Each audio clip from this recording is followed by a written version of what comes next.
आधार पर एक प्राथमिकता की मैनिफेस्टो भी हम लोग बना लेते हैं।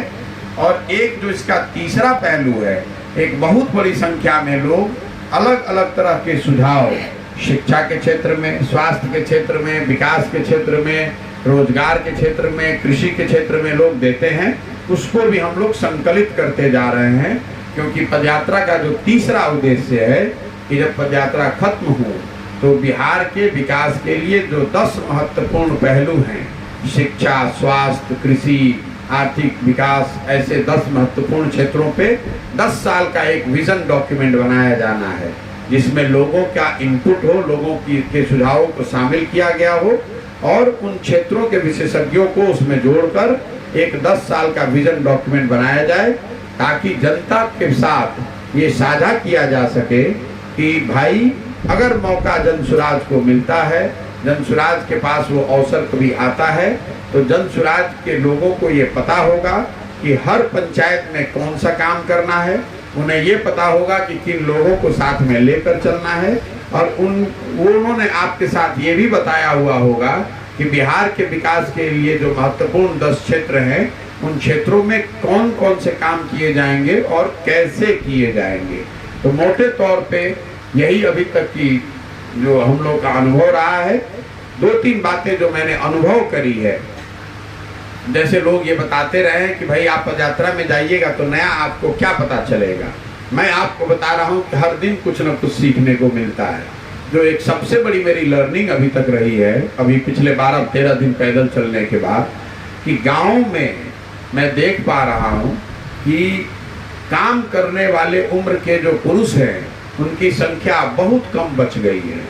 गाँव में जब हम लोग जा रहे हैं तो या तो वहाँ पर बड़ी संख्या में महिलाएं मिल रही हैं, बहुत छोटे बच्चे मिल रहे हैं, या फिर बुजुर्ग लोग मिल रहे हैं। बहुत बड़ी संख्या में पलायन करने वाले लोग, जो काम करने की उम्र में जो लड़के हैं, वो ज़्यादातर लोग गाँव में नहीं रह रहे हैं। दूसरी बात जो हम लोगों ने फर्स्ट हैंड देखा कि जैसे ही आप नेशनल हाईवे से उतरते हैं तो ग्रामीण सड़कों की स्थिति बहुत ज़्यादा खराब है। एक ये भावना जो लोगों की बन गई है कि पिछले इस अभी की जो नीतीश जी की सरकार, इसमें सड़कें बन गई हैं, ऐसी बात नहीं है।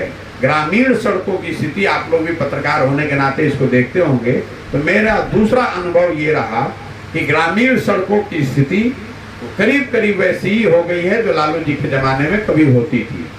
तीसरी बात जो हम लोगों ने देखा कि बिजली को लेकर, बिजली बिल को लेकर बहुत बड़ी संख्या में लोग शिकायत कर रहे हैं। बिजली आ गई है, लेकिन जो बिजली के बिल हैं, 2 बल्ब जलाने वाले को 5,000, 8,000, 20,000, 30,000 का बिल आ रहा है।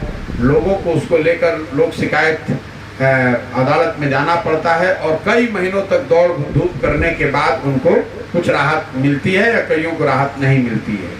चौथा मैंने जो अनुभव किया, देखा, शायद ही कोई ऐसा विद्यालय मुझे दिखा पूरे रास्ते में जो कि फंक्शनल स्थिति में है।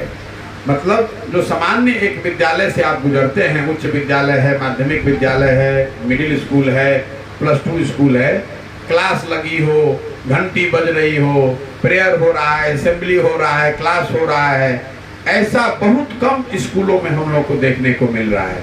बिल्डिंग है, कुछ बच्चे भी यहाँ यदा कदा दिखते हैं, लेकिन सुचारू रूप से फंक्शनल स्कूल जो हैं वो बहुत कम संख्या में मुझे दिखते हैं। क्योंकि हर दिन हम लोग कम से कम 3, 4, 5 स्कूल को क्रॉस करते हैं, वहाँ रहते हैं, जाते हैं, बैठते हैं। जैसे दोपहर का खाना तो मैं कहीं ना कहीं स्कूल के ही प्रांगण में बैठता हूँ। बहुत कम ऐसे स्कूल हैं जहाँ पर कि शिक्षक भी हैं, बिल्डिंग भी है और बच्चे भी हैं, और सब मिलकर पढ़ाई का कुछ कर रहे हैं, ऐसा बहुत कम है। बाकी जो यहाँ लोकल समस्याएं हैं, नरकटियागंज में लोगों ने बताया जो छोटी लाइन का मामला है, लोगों ने बताया डिग्री कॉलेज नहीं है, कटाव को लेकर लोगों के साथ बहुत बड़ी समस्या है। जमनिया और बजरा वाले एरिया में लोगों ने जंगली जानवर के विषय में बहुत बड़ी संख्या में शिकायत करी।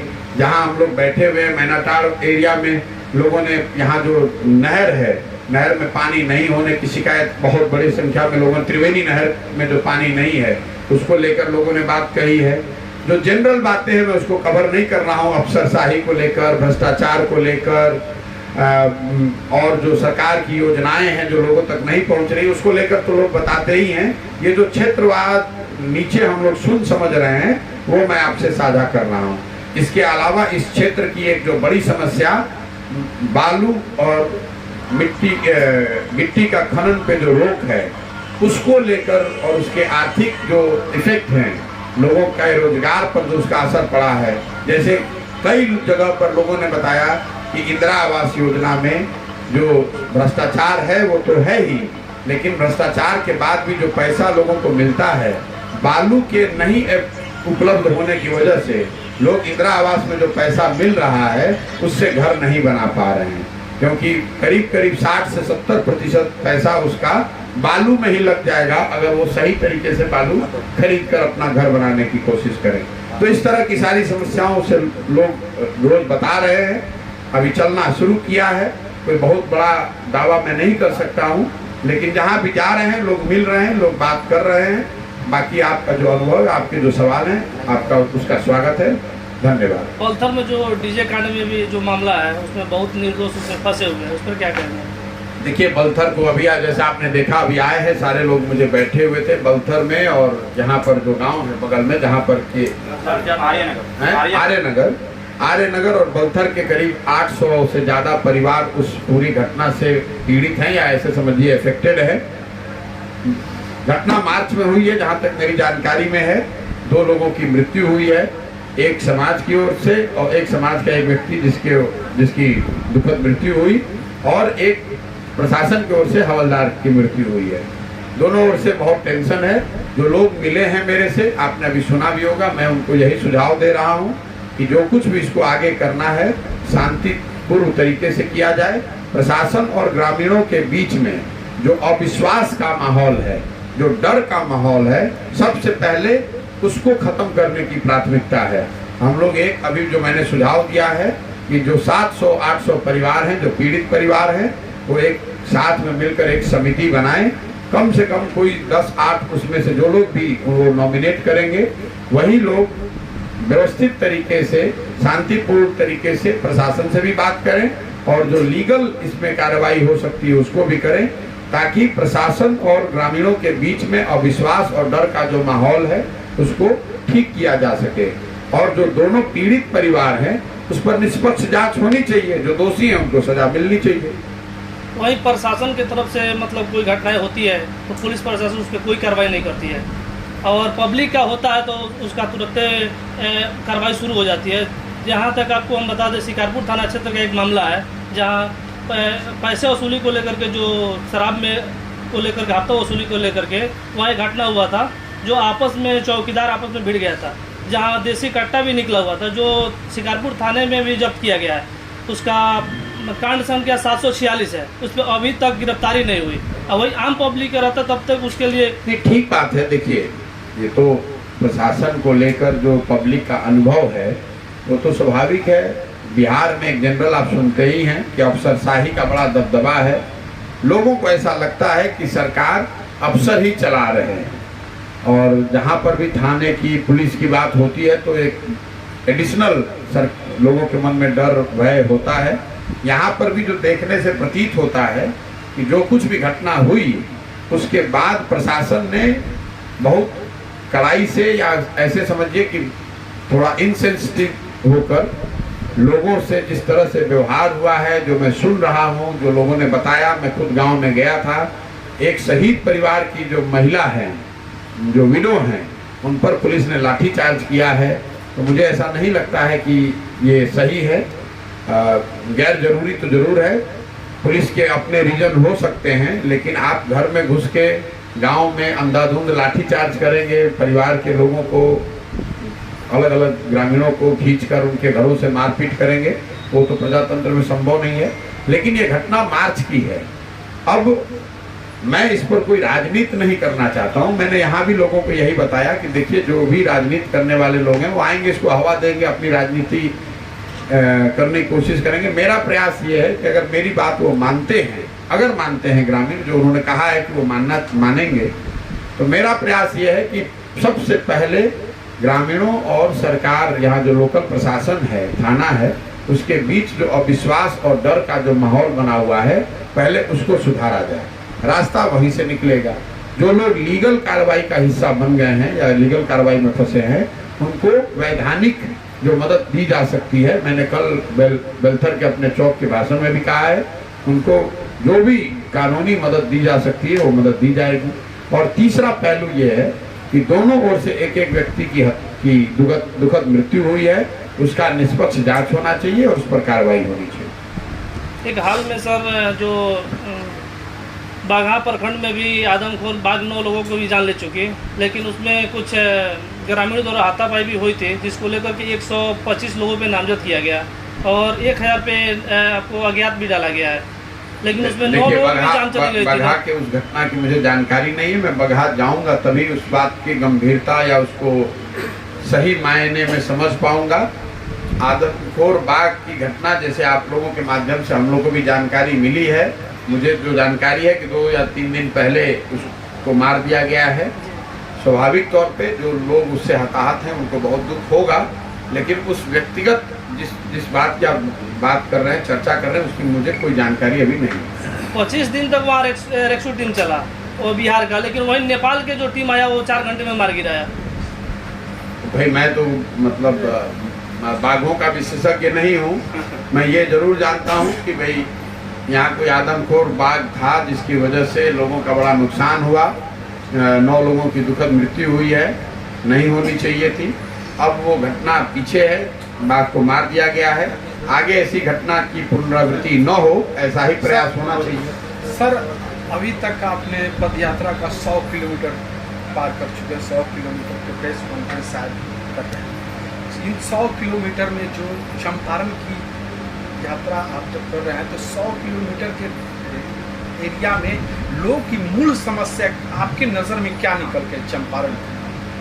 देखिए, मैंने समस्याओं की तो पूरी आपको फहरिस्त बताई।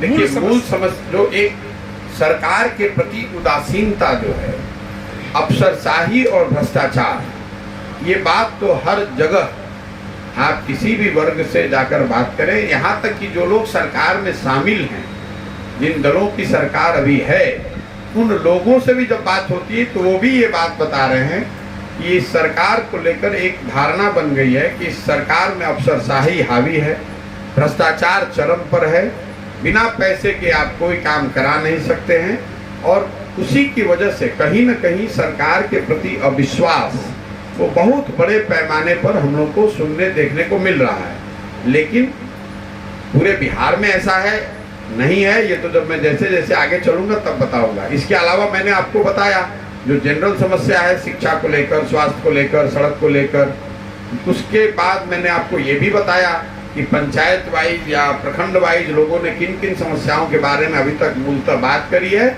और क्या क्या मैंने स्वयं से देखा और अनुभव किया है। आपने गौनाहा का कर चुके हैं जी, वहाँ पर उनके जमाने में सफेद सोने के नाम से जाना जाता था, जो पत्थर वाली बात, पत्थर खनन होता था जी, जिसे लोग को रोजगार मिलता था जी, यहाँ के लोग को पत्थर घर बनाने में सस्ता पड़ता था जी, तो अभी उसको पूर्व की सरकार के द्वारा, लालू जी की सरकार, उस पर प्रतिबंध लगा दिया गया, जो अभी तक लोग का रोजगार भी वहाँ बंद हो गया और यहाँ महंगी दाम में बेकार पत्थर भी खरीदना पड़ रहा है। नहीं, देखिए, मैंने आपको अपने वक्तव्य में ही बताया कि ये पूरा जो थरवट का एरिया है, उसमें हर जगह लोगों ने पत्थर वाली बात जरूर बताई है। और यहाँ जो फॉरेस्ट राइट एक्ट है, जिसको गवर्नमेंट ऑफ इंडिया ने नोटिफाई किया हुआ है, लेकिन बिहार सरकार ने नोटिफाई नहीं किया है, तो बड़ी संख्या में जो लोग जंगलों से सीधे जुड़े हुए हैं, उन्होंने बताया कि वो लकड़ी नहीं ले सकते हैं, वहाँ से बालू मिट्टी नहीं ले सकते हैं, जंगल का जो भी रिसोर्स है, जो उनका कानूनी अधिकार है, उस पर भी रोक है। लेकिन ऐसे लोग जो जंगलों से सीधे नहीं जुड़े हैं लेकिन समाज के हिस्सा हैं, ऐसे लोग भी बहुत बड़ी संख्या में उन्होंने ऐसा बताया कि पत्थर के काम को रोकने की वजह से इस पूरे क्षेत्र के आर्थिक स्थिति को बहुत बड़ा धक्का लगा है, लोगों को बहुत बड़ी परेशानी हुई है, रोजगार के जो हजारों अवसर थे वो खत्म हुए हैं, उसके बाद यहाँ से पलायन बढ़ा है, लोगों का घर बनाना, उनका बिजनेस करना वो और कठिन हो गया है। ये सारी बात लोग बता रहे हैं।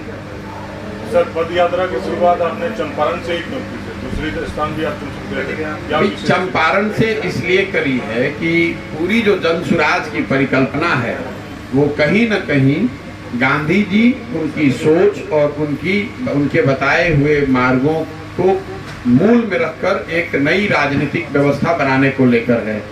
तो जब अगर आप गांधी जी की सोच या उनके बताए हुए मार्ग को मूल में रखकर कोई काम या कोई प्रयास कर रहे हैं और बिहार में कर रहे हैं, तो उससे उस नजरिए से चंपारण जो गांधी जी की कर्म भूमि रही है, चंपारण से बेहतर जगह कौन हो सकती थी, इसीलिए चंपारण से शुरू किया है।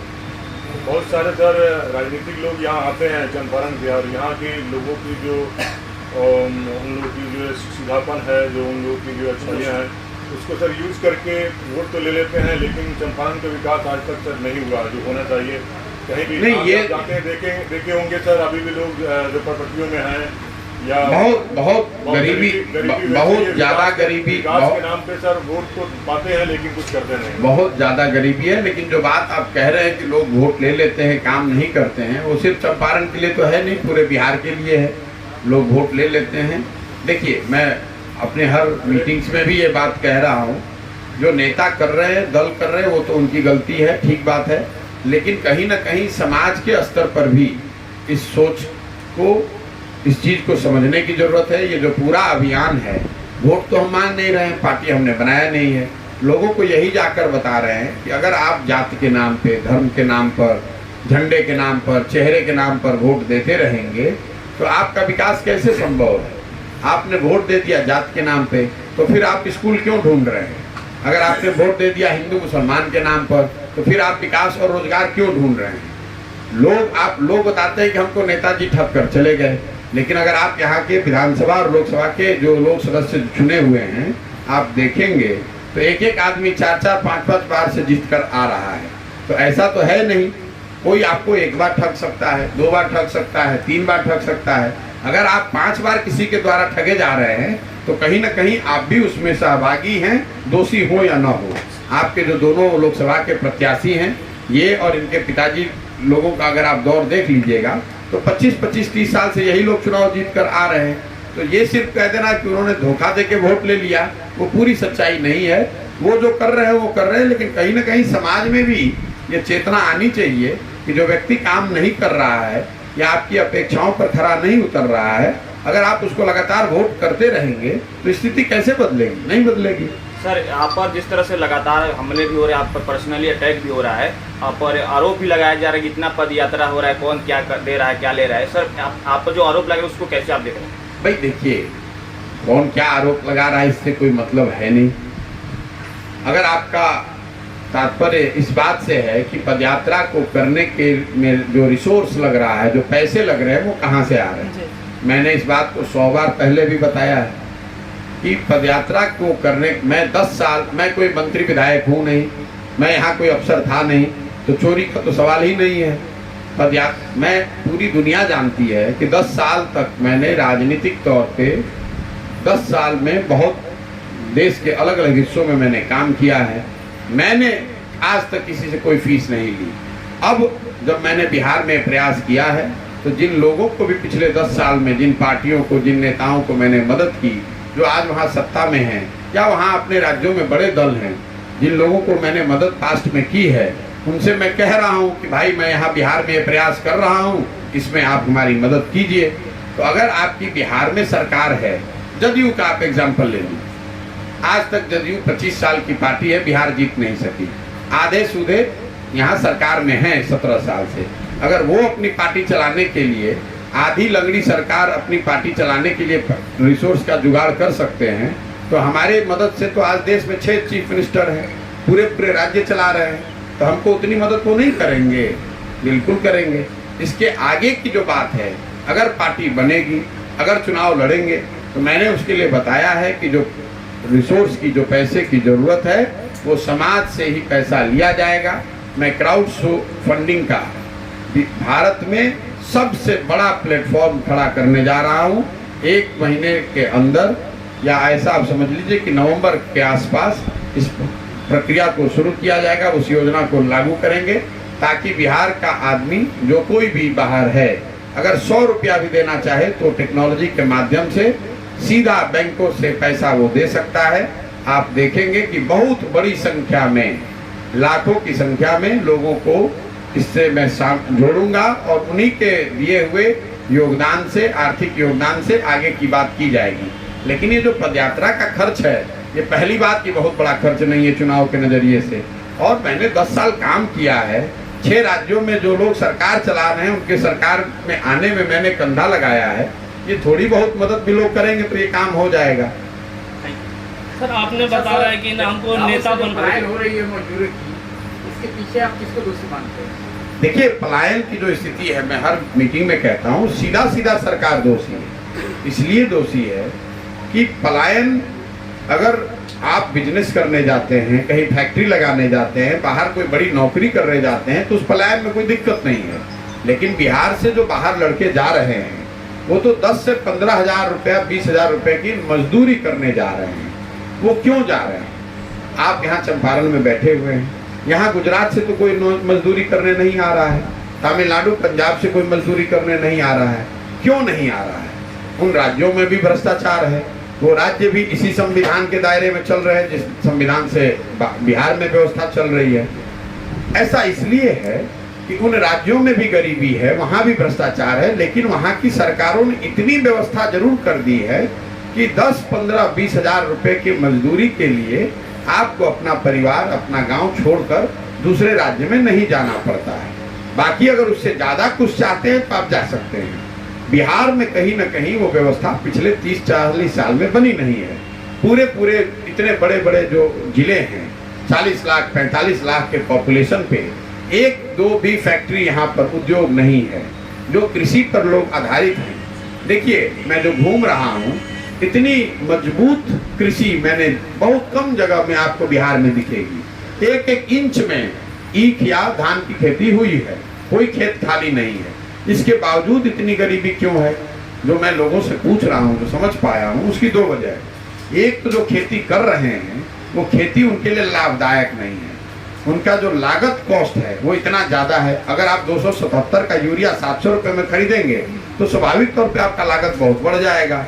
और दूसरा जो और ज्यादा महत्वपूर्ण है कि सरकारी धान की कीमत है 1950 रुपए, 1930 के आसपास, और यहाँ पर जो किसान है वो धान बेच रहा है 1350-1400 रुपए में।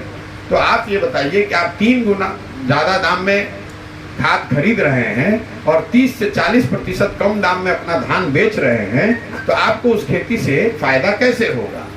दूसरा मुझे जो यहाँ समझ में आई बात कि जो लैंड होल्डिंग है वो बहुत कम लोगों के हाथ में है। मतलब 5% लोग हैं जो करीब 70-80% जमीन उनके पास है, और जो ज्यादातर लोग हैं वो गरीब ऐसे लोग हैं जिनके पास जमीन नहीं है, वो उन खेतों में मजदूरी का काम करते हैं। इसीलिए आप जब इस इलाके को घूमते हैं, देखते हैं कि बहुत उपजाऊ जमीन है, खेती हुई पड़ी हुई है, कोई जमीन खाली नहीं है, लेकिन गरीबी बहुत ज्यादा है। तो मुझे लगता है कि इसकी 2 मूल वजह यह है कि जो कृषि है बिहार में, खासकर इस एरिया में जो कि बाढ़ से अफेक्टेड नहीं है इतना, यहाँ पर कृषि लाभदायक नहीं है।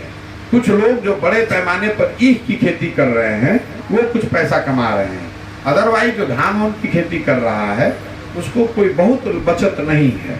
और लैंड होल्डिंग जो है वो बहुत डिस्टॉर्टेड है। कुछ लोगों के हाथ में ज्यादातर जमीन है, ज्यादातर सामान्य जनता जो है वो भूमिहीन मजदूर के तौर पे काम कर रही है, इसलिए बहुत ज्यादा गरीबी है। उद्योग है नहीं ताकि वहां जाकर मजदूरी करके कुछ ज्यादा कमा लें। जैसे कृषि के क्षेत्र में लोगों ने मुझे यहाँ बताया कि ज्यादातर जगहों पर 100 से 200 रुपए मजदूरी है। कई जगहों पर तो दलित परिवारों ने मुझे ये बताया कि आज भी यहाँ नगद में मजदूरी नहीं मिलती है, उसको 5 सेर अनाज मिलता है। तो बहुत बड़ी संख्या में खासकर मुसहर समाज के लोग मुझे मिले, उनके जो घरों की स्थिति है, जो दलित समाज के यहाँ लोग, अनुसूचित जनजाति समाज के जो लोग हैं वो भूमिहीन हैं, उनके पास रोजगार का कोई साधन नहीं है, उनके पास उद्योग यहाँ कोई यहाँ है नहीं कि जिसमें वो नौकरी कर सके। और कृषि के क्षेत्र में जो मजदूरी है वो आज भी बहुत कम है, या न्यूनतम मजदूरी जो सरकारों ने तय किया है उससे भी बहुत नीचे है। और जो मैंने गाँव में देखा कि मनरेगा को लेकर ज्यादातर जगह पर लोग यही बता रहे हैं कि मनरेगा का काम या तो नहीं चल रहा है, या अगर चल रहा है तो वो पैसे समय पर लोगों को नहीं मिलते।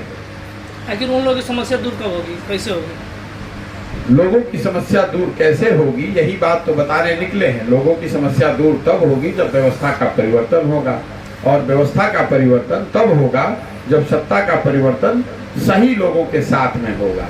समाज जब जगेगा, समाज जब समझेगा, अपनी वोट की कीमत को समझेगा, जब वोट लोग अपने और अपने बच्चों के भविष्य के आधार पर देगा, जब लोग वोट इस नाम पर देंगे कि हमारे लिए स्कूल कौन बनाएगा, सड़क कौन बनाएगा, रोजगार कौन देगा, अस्पताल कौन बनाएगा, तो अगर उस आधार पर वोट पड़े तो सही लोग चुन कर आएंगे, उसी से व्यवस्था बदलेगी, उसी से स्थिति बदलेगी। आप जो बता रहे हैं कि ना हमको नेता बनना है, ना मंत्री बनना है, ना किसी पार्टी से हमको आना है, ना हमको मतलब मैंने ये कहा है कि ये जो पूरा जन सुराज का अभियान है, आज तो राजनीतिक दल है नहीं। अगर ये सारे लोग, जो पूरा प्रयास है, जो पहला उद्देश्य है कि समाज से 40-50 हजार सही लोगों को निचले स्तर से ढूंढकर समाज की मदद से निकाला जाए और उनको एक साथ एक मंच पर लाया जाए। वो लोग जब एक साथ एक मंच पर आएंगे तो वही लोग तय करेंगे कि दल बनाया जाना है कि नहीं बनाया जाएगा, बनाया जाना है। मैंने ये जरूर कहा है कि अगर दल बनता है तो वो दल प्रशांत किशोर का नहीं होगा, उस दल के नेता प्रशांत किशोर नहीं होंगे, वो दल किसी परिवार, किसी व्यक्ति, किसी समाज का न होकर उन सारे 40-50 हजार लोगों का होगा जिनको इस पूरी पदयात्रा और इस पूरे प्रक्रिया के माध्यम से समाज की मदद से ढूंढ कर निकाला गया होगा। वही लोग मिलकर दल बनाएंगे, वही लोग उस दल को चलाएंगे, वही इस दल के संविधान को बनाएंगे, वही लोग ये तय करेंगे कि इस दल में पदाधिकारी कौन होंगे, वही लोग तय करेंगे कि दल की प्राथमिकता क्या होगी, वही लोग तय करेंगे कि दल में टिकटों का डिस्ट्रीब्यूशन किस आधार पर किया जाएगा। किसी एक व्यक्ति के दल बना देने से, प्रशांत किशोर अगर एक नया दल बना देंगे तो उससे क्या हो जाएगा?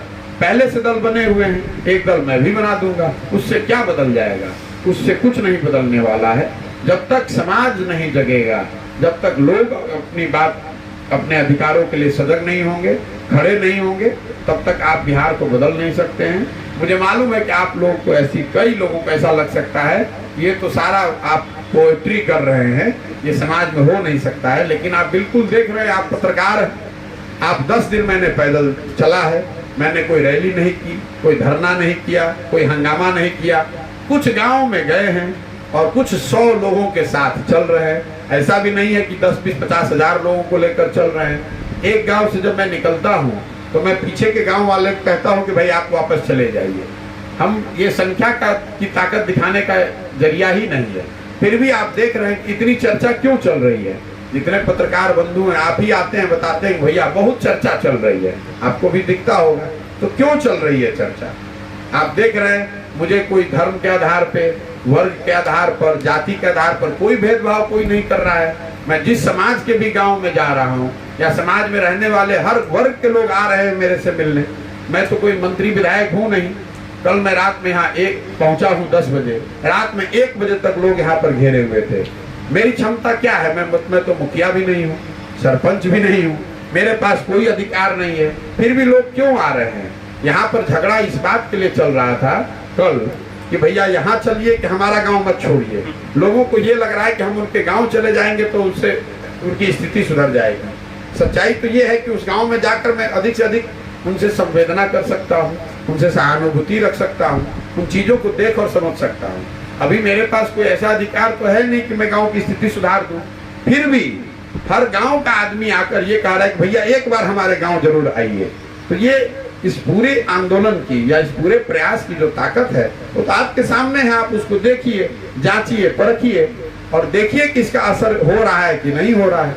क्या आपको लगता है कि बिहार की शिक्षा व्यवस्था सही है? कौन सी व्यवस्था? शिक्षा व्यवस्था।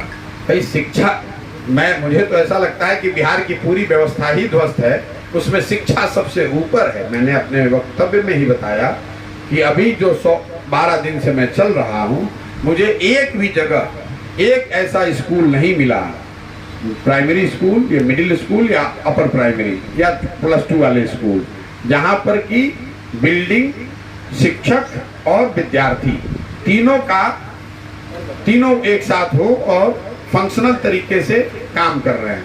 मैं अभी 2 दिन पहले तक रुका हुआ था मैनाटार के हाई स्कूल के मैदान में। वहाँ पर लोगों ने बताया मुझे कि किसी जमाने में बेतिया का ये सेकंड बेस्ट स्कूल होता था, सरकारी स्कूल। वहाँ पे सारे शिक्षक आए, उन्होंने बताया कि साहब हम लोग कुल 4 ही शिक्षक यहाँ हैं। सारे जो मिडिल स्कूल थे उसको हाई स्कूल कर दिया, हाई स्कूल को +2 कर दिया, पेपर पर ही उत्क्रमित कर दिया गया और उनको बिल्कुल भगवान भरोसे छोड़ दिया गया। कल मैं दोपहर में खाने के लिए जहाँ रुका हुआ था वो पूरी बिल्डिंग बनी हुई है, आपने देखा होगा। वहां पर एक भी शिक्षक नहीं, एक भी शिक्षक नहीं है। करोड़ों की बिल्डिंग बनी हुई है, रोड पर बनी हुई है। उस बिल्डिंग का लास्ट उपयोग स्ट्रॉन्ग रूम बनाने के लिए इस जिले में किया गया था। ये हालत है। तो मुझे ऐसा लगता है कि नीतीश कुमार जी की जो सरकार है, इसकी जब भी इतिहास जब लिखा जाएगा तो सबसे बड़ा दोष नीतीश कुमार का ये होगा कि एक पढ़े लिखे व्यक्ति होने के बावजूद उनके नेतृत्व में, उनके शासन काल में बिहार की शिक्षा व्यवस्था का पूरी तरीके से ध्वस्त हो जाना उनके शासन काल का सबसे बड़ा काला चैप्टर, काला अध्याय है। क्योंकि अगर सड़क खराब है तो संभव है कि 2 साल के बाद कोई अच्छी सरकार आए तो सड़क बन जाएगी, लेकिन जब आप शिक्षा व्यवस्था ध्वस्त कर देते हैं तो एक पूरा का पूरा जेनरेशन खराब हो गया। जो बच्चा नहीं पढ़ पाया, आज 10वीं में चला गया, 12वीं में चला गया, उसको डिग्री मिल गई लेकिन पढ़ाई तो उसने की नहीं। अब वो जीवन भर कभी भी अपने पोटेंशियल को पूरा नहीं कर पाएगा। मैं एक लाइन में जो मेरा अनुभव है वो आपको बता रहा हूँ। मेरी समझ से बिहार की जो शिक्षा व्यवस्था है उसको एक लाइन में ये कहा जा सकता है कि जितने स्कूल हैं वो खिचड़ी बांट रहे हैं और जितने कॉलेज हैं वो डिग्री बांट रहे हैं। पढ़ाई दोनों में नहीं हो रही है। जितने कॉलेज हैं, लोग बच्चे मुझे मिलते हैं, मैं पूछता हूँ किस कॉलेज में हो तो बताते हैं किस कॉलेज में है। कितने विद्यार्थी पढ़ते हैं, बताते हैं 12,000। पूछता हूँ कि क्लास होता है, ना भैया क्लास नहीं होता है, खाली एग्जाम देने जाते हैं, डिग्री मिल जाती है। तो कॉलेज जो है वो डिग्री बांट रहे हैं, स्कूल जो है वो खिचड़ी बांट रहे हैं, पढ़ाई कहीं नहीं हो रही है। सर ये भी देखा जाए कि अब अगर आप अनुमति दें तो इसको खत्म करें हम लोग, बहुत लंबा हो गया। बाकी अगर आप एक 1-to-1 इंटरव्यू आगे करना चाहेंगे तो समय ले लीजिएगा। मैं आप ही के जिले में हूँ अभी 1 महीने। सर आप पद यात्रा कर रहे हैं, लेकिन जो नीतीश कुमार के जो कार्यकर्ता हैं या फिर नीतीश कुमार के द्वारा लोगों में दिग्भ्रमित कर जाते कि ये प्रशांत किशोर जी का बीजेपी का बी टीम काम कर रहा है पद यात्रा में। देखिए, जो जदयू है या जदयू की लीडरशिप है, ये अपने जीवन के 17 साल नीतीश कुमार जो मुख्यमंत्री रहे हैं उसमें 14 साल तो भाजपा के साथ रहे हैं। अभी 1 महीना पहले तक तो नीतीश कुमार खुद भाजपा के साथ थे। पब्लिकली जनता के सामने मोदी जी को महामानव बता रहे थे, 90 डिग्री झुक के उनको प्रणाम कर रहे थे। अब आज वो हमको सर्टिफिकेट बांट रहे हैं कि मैं ए टीम हूँ कि बी टीम हूँ। मैं कौन सी टीम हूँ ये आप देखिए, जांचिए, मूल्यांकन कीजिए। मैं जनता का ए टीम हूँ, ना भाजपा का ना नीतीश का।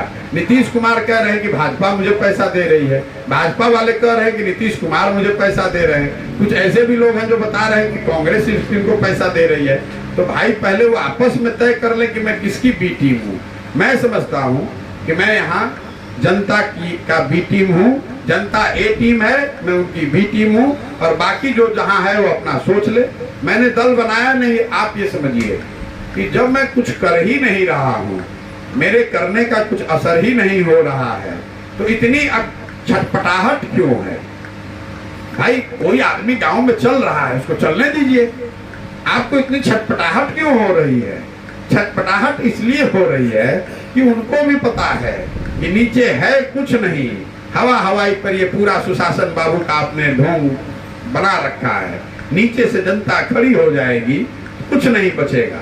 जहां तक जदयू दल का सवाल है तो आपके माध्यम से एक जरूर बात बताना चाहता हूं कि दूसरे दलों का तो छोड़ दीजिए, लेकिन जदयू का भविष्य इस राज्य में 0 है। ये पार्टी खत्म, अब कुछ नहीं इनका बचा है। अगला जब चुनाव होगा उसके बाद ये दल बचेगा ही नहीं। कुछ लोग भाजपा में चले जाएंगे, कुछ लोग आरजेडी में चले जाएंगे, जिसको जहां मौका मिलेगा वो चला जाएगा। दल का तो, जदयू का तो नीचे कुछ बचा ही नहीं है। अब धन्यवाद। जनता को क्या संदेश देना चाहते हैं सर? अब जनता को तो सुबह शाम संदेश